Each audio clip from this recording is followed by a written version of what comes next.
Film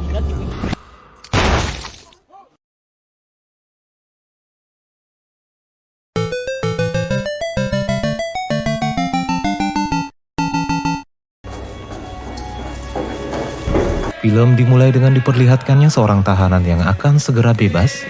Dia adalah Draper. Draper ini masuk penjara karena telah terlibat dalam perampokan. Dan saat berjalan menuju ke ruang kepala sipir, beberapa tahanan berteriak dan terlihat kesal saat Draper akan dibebaskan.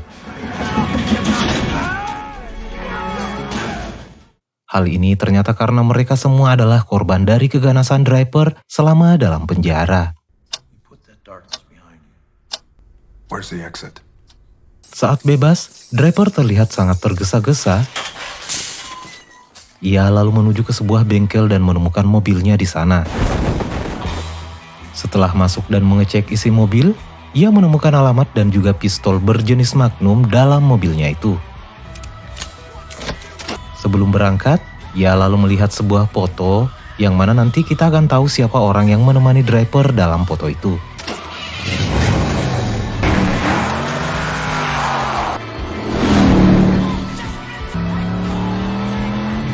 Ia kini tiba di sebuah kantor yang sepertinya ini adalah kantor pembiayaan berbasis online alias pinjol, yang mana setelah Draper masuk ke sana, ia pun mendatangi seseorang dan langsung menembak orang itu.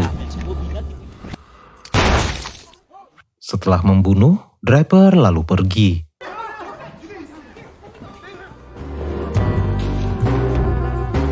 Di scene berikut terlihat seorang polisi detektif yang di film ini ia disebut sebagai cop. Ia terlihat sedang menunggu kurir narkoboy. Tadinya saya berpikir bahwa ia akan menjebak dan menangkap kurir ini. Ternyata barangnya dipakai untuk dirinya sendiri.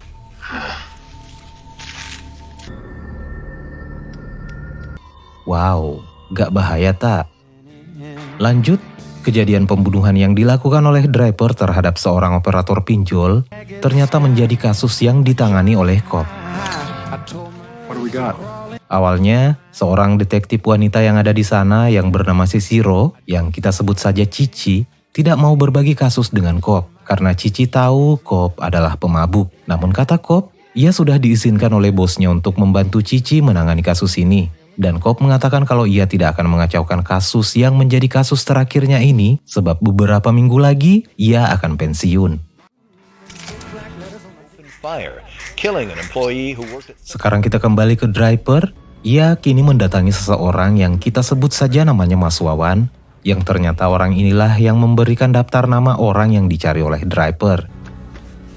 Kedatangan Draper adalah untuk meminta daftar baru tentang orang-orang yang akan ia bunuh. I want the other names. You got my money. Namun Mas Wawan sepertinya tidak mau dan menolak secara halus permintaan dari Draper ini.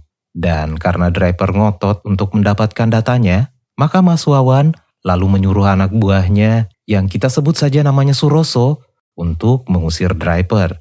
Namun saat si Suroso ini mendekat dan melihat tato Draper, Suroso pun terlihat ketakutan dan kabur. I know what that is. What are you doing? Ghost. Bald-headed precious. Mas Wawan yang kini juga sangat ketakutan, kini memberikan daftarnya pada Draper secara gratis. Oh, here you go.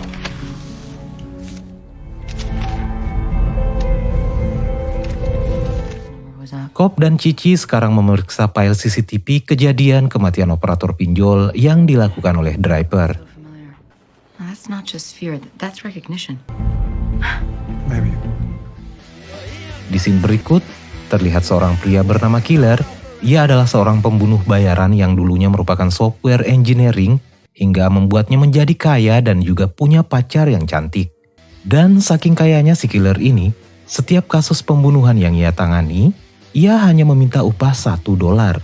Dan hari itu, ia mendapatkan pekerjaan untuk membunuh Draper. Dan ia disewa oleh seseorang yang merasa nyawanya sedang berada dalam incaran Draper.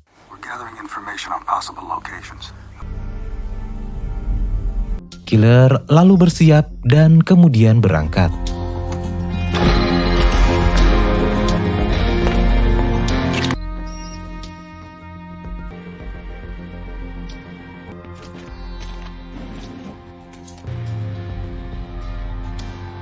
Setibanya di alamat yang dimaksud, ia sedang mengawasi daerah sekitar rumah klien dan melihat kliennya itu yang adalah seorang kakek. Dan di kantor polisi, Cici sudah mengetahui identitas Draper dan juga alasan kenapa Draper sampai masuk penjara. Karena ternyata 10 tahun lalu, Draper dan kakaknya yang bernama Gary merampok sebuah bank.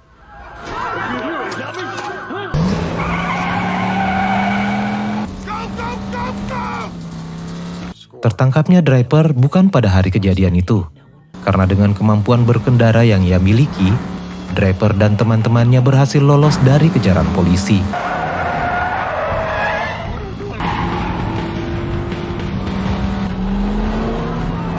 I don't see anyone else. I think we're clear.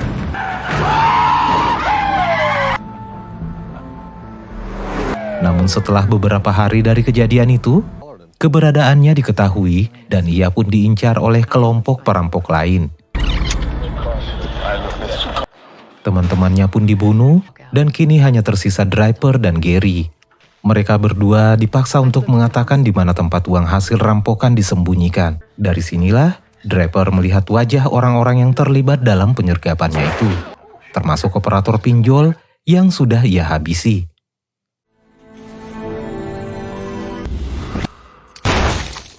Setelah memberitahukan tempat uangnya, bukannya dibebaskan, Gary justru dibunuh dan Draper pun ditembak.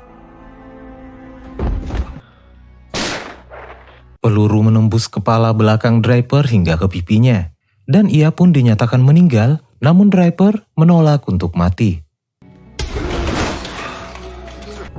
He must be going after everyone in that video. And this guy refused to die. Kembali ke killer yang sedang mengawasi kediaman kliennya, yang mana beberapa saat kemudian muncullah Draper.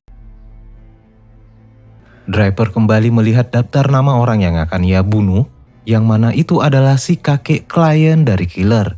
Draper pun masuk dan mencari si kakek itu.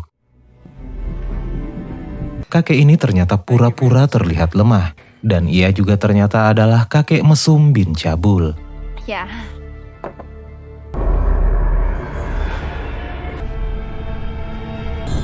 Smile for the camera. Dan setelah ia temukan, ia sempat membayangkan jika saat kejadian penembakan dirinya 10 tahun lalu, kakek inilah yang merekam kejadian itu. Smile for the camera. Dan tanpa berpikir panjang, Draper langsung menembak kakek mesum itu.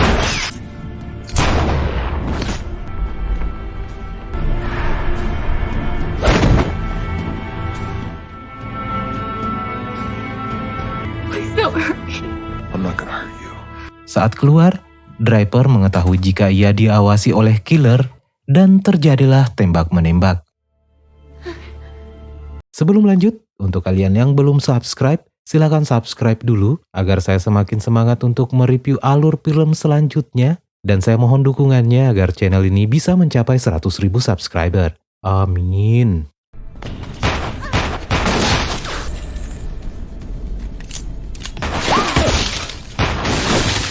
Pada kejadian itu, Draper berhasil melarikan diri dari killer.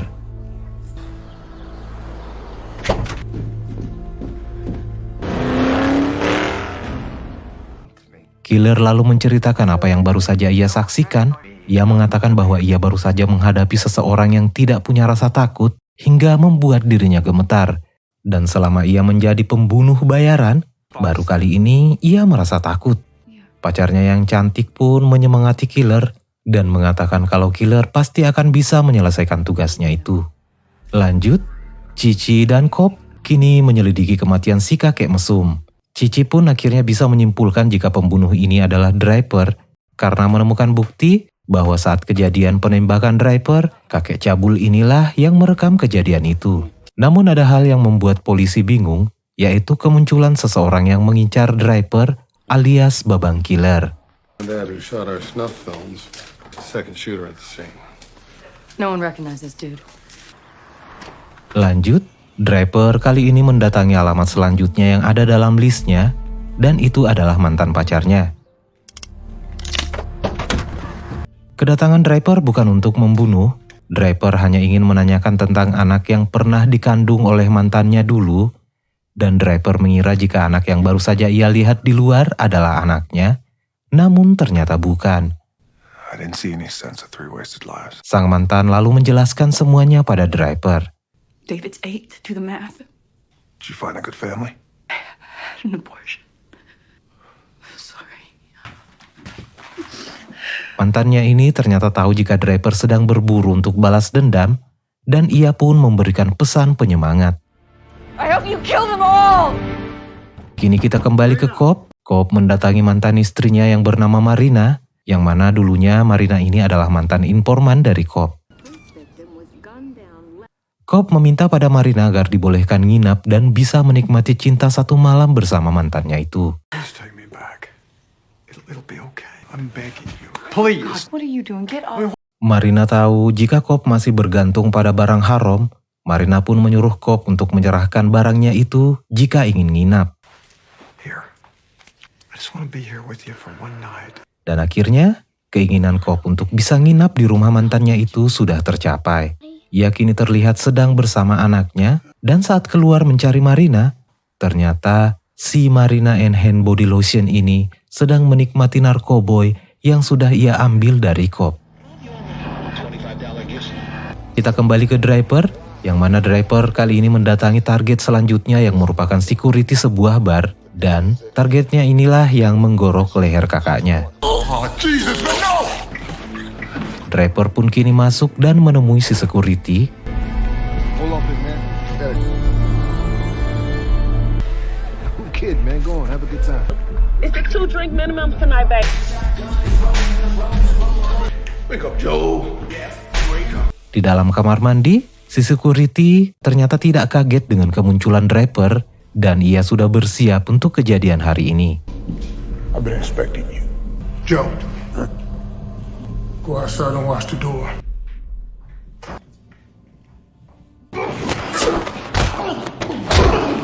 Namun karena Draper terlalu overpower, maka dengan mudah bapak security ini pun dihabisi.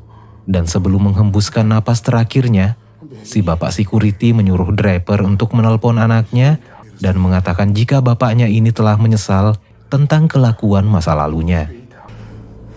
He made us take your dad. Hello. Your father's sorry.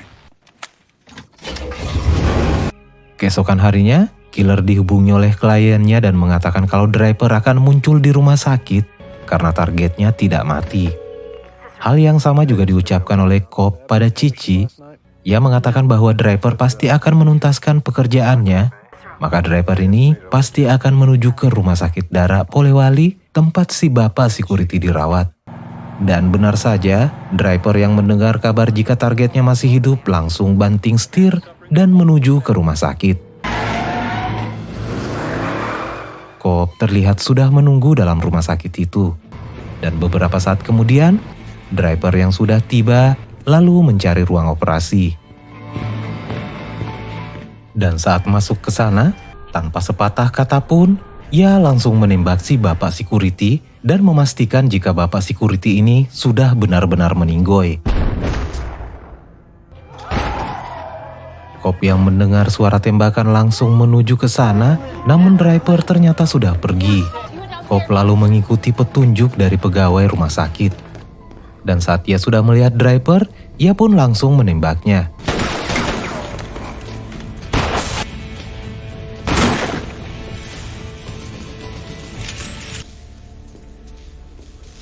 Saat sudah terpojok, Cobb terlihat pasrah dan bersiap untuk mati.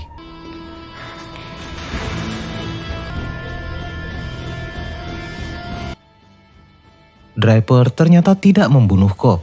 Alasannya adalah Cobb tidak ada dalam list orang-orang yang terlibat pada kejadian 10 tahun lalu.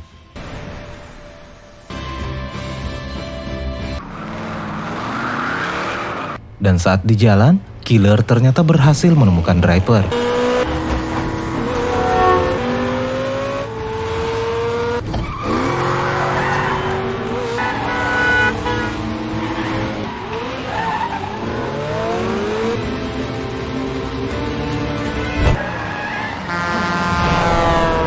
Di sini, Draper bisa saja membunuh Killer, namun karena Killer tidak ada dalam list, maka Draper pun tidak menembak Killer yang sebenarnya sudah masuk dalam jangkauan tembaknya.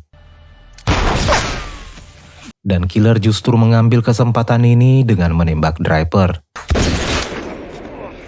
Draper yang terluka ternyata tidak menuju ke puskesmas, ia menuju ke rumah orang tuanya. Dan saking lamanya ia tidak pulang, ia sampai tidak tahu jika ayahnya sudah meninggal. Where's the old man? I'll show you the damn grave. Draper ternyata menyimpan dendam pada ayahnya karena mengira jika ayahnya lah yang melaporkan lokasi persembunyian Draper dan Gary setelah perampokan. Namun ternyata dugaan Draper salah. Dari sinilah diceritakan kenapa Draper terlibat perampokan, yang mana itu bermula dari Gary yang terlibat utang pinjol dan juga cicilan motor yang harus dibayarnya, hingga membuat Gary nekat merampok bank. Dan supir yang biasa membantu Gary itu tidak bisa bergabung, berhubung karena kesehatannya terganggu dalam kurung sakit, maka Draper pun menawarkan diri untuk menggantikan si supir yang sakit itu. You owed the wrong people a lot of money. The old man that knows us. Lanjut, di kantor polisi, Cobb mendapat sambutan hangat dari teman-temannya karena ia berhasil mengetahui keberadaan Draper dan hampir saja menangkap Draper. Padahal cerita sebenarnya adalah ia hampir mati karena hal itu. Cici lalu memperlihatkan pada Cobb jika semua korban pembunuhan dari Draper ini dulunya merupakan banpol rahasia. Cici mencoba mencari pola dari pembunuhan Draper yang melibatkan banpol ini melalui data yang ia temukan. Former accomplices of the first three victims. Setelah dari rumah orang tuanya, Draper lalu menuju ke target berikutnya yang menjadi target terakhirnya.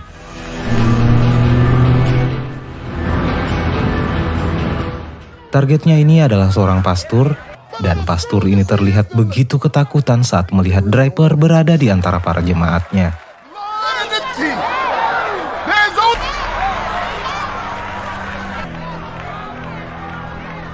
Draper pun mengajak si pastur untuk keluar. Si pastur berusaha membuat Draper tidak membunuhnya dengan menyuruh Draper ini untuk bertobat. Namun Draper sepertinya tidak peduli dengan khutbah dari pastur dan tetap akan membunuh. That boy they killed is my brother. Lord, I'm sorry. God can't save you from me. Sambil membaca doa, si pastur pun pasrah. Namun apa yang terjadi? Draper tidak membunuh pastur dan membiarkannya tetap hidup. Go back to your family. Dan saat Draper duduk merenungi nasibnya, Killer tiba-tiba datang dan bersiap menembaknya. Draper pun pasrah dan berkata kalau semua urusannya telah selesai. Namun Killer mengatakan jika masih ada yang kurang dalam daftar Draper itu. Dan orang yang dimaksud oleh Killer ini adalah orang yang telah menyewanya untuk membunuh Draper. Draper pun sempat berpikir tentang hal itu. You think you're done? The one who hired me. Cobb ternyata mengetahui tujuan Draper selanjutnya. Ia kini sudah tiba di tempat Draper berada dan lalu menelpon Cici dan mengatakan kalau Draper dan penembak misterius alias Killer juga ada di sini. Cici pun bersiap untuk segera ke sana. Aksi Killer pun dihentikan oleh Cobb yang sudah tiba di sana. Ia pun menyuruh Killer untuk meletakkan senjatanya. Dan setelah itu, Cobb langsung menembak Draper. Di sini pun diketahui jika penembak Draper pada kejadian 10 tahun lalu adalah Cobb. To finish what I started. Sekalipun tidak menyelesaikan misinya, Cobb tetap membayar Killer. Sementara Cici kini mengetahui jika semua informan yang terbunuh adalah banpol bawahan dari Cobb. Ia pun kini tahu jika Cobb terlibat dalam kasus Draper. Sementara itu, Cobb yang sedang menelpon Marina mengatakan kalau ia sudah berhasil menyelesaikan kasusnya. Dan belum selesai ia berbicara, tiba-tiba ia ditembak oleh Draper dari belakang. Draper ternyata tidak mati karena saat ditembak tadi oleh Cobb, pelurunya mengenai logam yang tertanam pada kepala Draper. Metal plate. Draper pun menyelesaikan tugasnya lalu pergi. Cici yang tiba di TKP kini menemukan Cobb sudah tidak bernapas.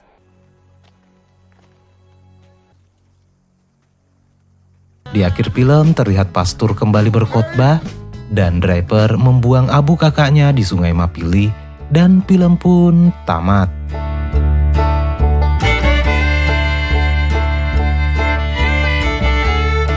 Nah, mungkin kalian penasaran siapa yang menjadi pengkhianat dan melaporkan keberadaan Draper dan tim rampoknya. Itu sudah diperlihatkan saat Draper mengunjungi rumah ibunya, di mana terlihat foto informan yang dinikahi oleh Cobb, alias mantan pacar Gary, alias Marina Hand and Body Lotion. Demikian alur cerita film kali ini, dan kembali saya menyarankan untuk menonton film ini secara utuh agar bisa merasakan sensasi yang sebenarnya dari film ini. Terima kasih sudah menonton, dan see ya!